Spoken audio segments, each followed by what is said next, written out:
Okay, it's week 2, done no video at all, apart from today. So it's the 7 days after, I think. I might have got a day out, I'm not sure, after my last video, which is my weekly video, and I thought I'd just do something slightly different. I just thought I got a nail in my tyre, but I haven't, which is good. So I'm going to show you a second week of washing, and I'm going to show you a damage report. Okay, where the light comes up, I've got chipping on here, as you can see, quite significant. And it doesn't look like it's going to be one stone impact. You've got one there, one there, and one there. And I wonder if that's to do with the airflow being pushed over that side. You see, it's exactly where the curve comes up. Air comes up here, across here. Don't know. Might have nothing to do with it. I wouldn't think it was enough to carry a stone. But there is chipping on there, down to the metal. This is the second problem of chipping I've got.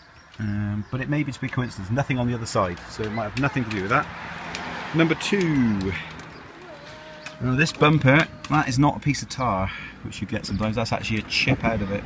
Just nothing unusual, but it does seem to chip more often than your standard cars. And it seems to be wrapped. I don't think it's painted. I think it's actually wrapped in something. So I think you could actually peel this off if you really wanted to. So that's not great. And I've got it down here as well, which is a bit annoying. Thirdly, another fitting issue, because if you can see that, these are all scratches, scuff marks with dirt inside them. And that, only thing that can be caused by, because it runs all the way along, all along here, it must be the underside, this little ledge here, the plastic ledge here, rubbing on the door as you close it, which is a bit of a shame. Obviously getting in and out 5 times a day. This hasn't turned up. That's a panel that was missing on delivery. They were made aware of it by a delivery driver, and he rung through whilst I was sat in the car saying it's missing. Please send out a replacement. That hasn't happened. Fourth bit of damage. By the way, that previous one wasn't damaged, I was just reiterating the fact that it hadn't been sorted. This centre console. Now, I'm not prone to dragging stuff to the left or the right across it, so I'm not sure it's happened, but that's quite significant, as you can see the scale of it, by this bit here, if you've got a Nissan Leaf. Otherwise it's, what's that, half an inch or something like that. So, yeah, I've tried cleaning it off, I was hoping it was a scuff, but it's not, as in just, you know, you could buff it out. But no. That is actual scratches on that centre console, which is a pretty unsightly, and so makes me think that's probably, although very pretty, isn't the best material. Moving around, we've got dirt ingress on this outer seat sticker here, which is supposed to protect the thing. I think another 2 months and that'll be completely full of dirt and either started to rust or will need removing. And as you can see, big chunks of tar up inside where the door is. Tar is actually getting in there, stuck. I don't know how it's getting up in here, but it is. But that's not a major issue, but that will cause problems. Moving on around, just to prove, this side has also got the same signs, but it's used hardly at all, this. And as you can see, obviously it's not look quite so bad, but you can see the wear here. And that is hardly used at all. It might be used once a day. Twice, sorry, I suppose. To and from school 5 days a week, so 10 times a week that's used. And that can only be from the opening and closing the door and this plastic panel insert, I think. White. Leads is my question, should you buy a white car? I'm not 100% sure. If black, of course, you wouldn't see the tar, you wouldn't see the chips, unless it was a white undercoat or something. A piece of advice, see this dirt here, big lumps of dirt. As with a lot of cars, it's sitting up underneath the sill. It's not a sill, or whatever you call it, the inside of the wing. I recommend getting a hose with a nozzle on the end, or using your finger, and regularly, if you haven't bought on contract hire and you're actually owning this vehicle, you don't want the sills to rust, or the arches to rust, I say, make sure you clean out the bottom here, And make sure you get the hose in here and get all this out, because massive amount of dirt came out, and it's only a week ago it was washed. And if you leave it in there, and especially if it's winter and there's salt on the roads, it's just going to eat through that metal like no one's business. The paint seems very, very thin on it. I think they've, don't know. What do you think of the car? Cool. Cool, isn't it? We do think it's cool. But it has got, I'm not sure how well it's going to wear. Did you hat wash it? Yeah. Did you? So it's looking alright, but it's starting to show signs of wear. Just general wear and tear, which with a few tweaks probably be avoided. And I think that's a wrapped bumper, I'm not sure. Some people are going on a factory visit soon to the Nissan garage, or the Nissan factory should I say, so perhaps they could tell me whether that's a wrapped front bumper, and whether it could just be removed and re-wrapped at a later date. Because that happened, we don't know how, but I'm starting to think probably not a lot did that. It's a significant, but I could probably peel all this off now. So yeah, but not too bad, not too bad.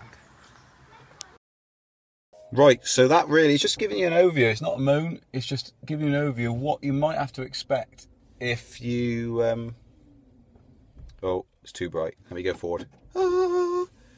What to expect if, you know, after a couple of months of ownership of your Nissan Leaf. So yeah, I've got kids running around the outside of me.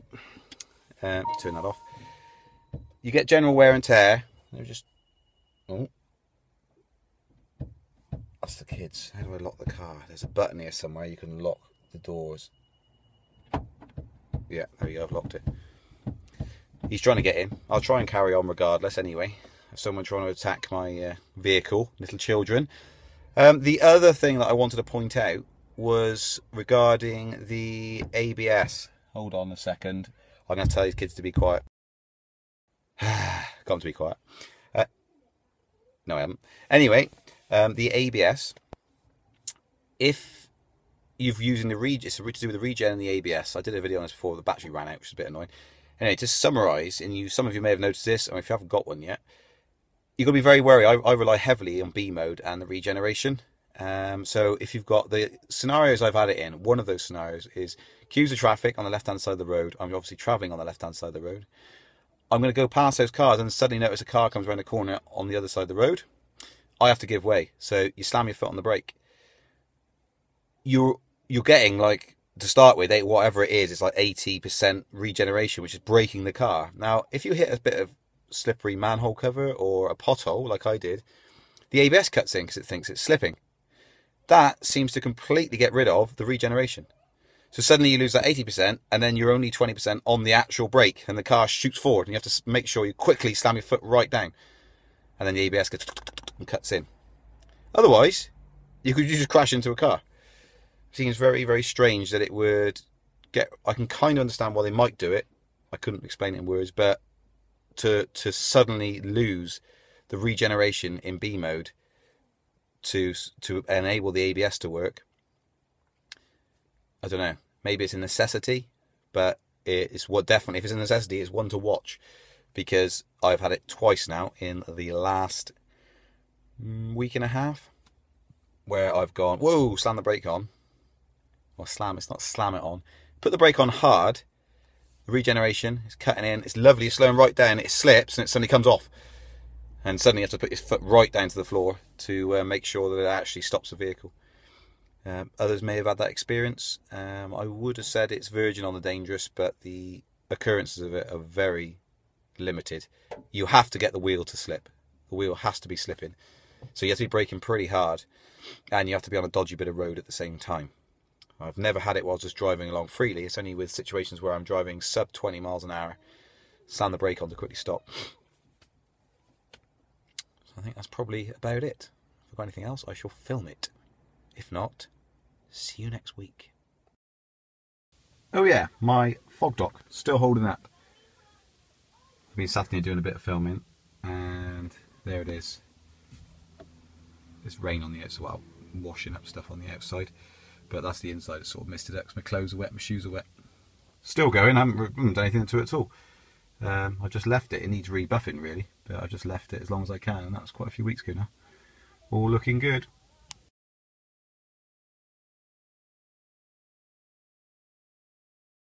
Okay, how to top up your windscreen wipers bottle thing.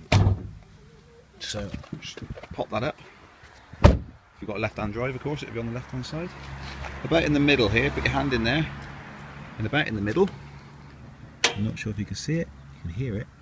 About in the middle, you just push that up with your fingers, and then you raise this up, and then you have a bar here with basically your strut, which will hold the bonnet up. Now you've got a little arrow there that is telling you where to put it, and then fine, this here is your windscreen washer fluid.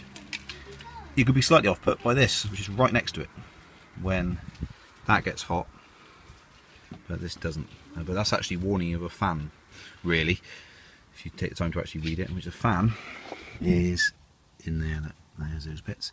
Anyway, all you do is pop that up. Mine was actually facing like that, which is a bit difficult to get your finger in, so just twist it and you can pop it open and you can fill it up. Doesn't appear to be a level on it because it runs right in that angle straight down to the wing of the car. So as you can see, there's no bottle in there, it just runs straight down into there. So all you do is top that up, not too fast until it gets to the top, job done. And then you can just pick this back up, make sure you clip it back in there, like that. Bring it down to so high, and just make sure it's closed. Job done.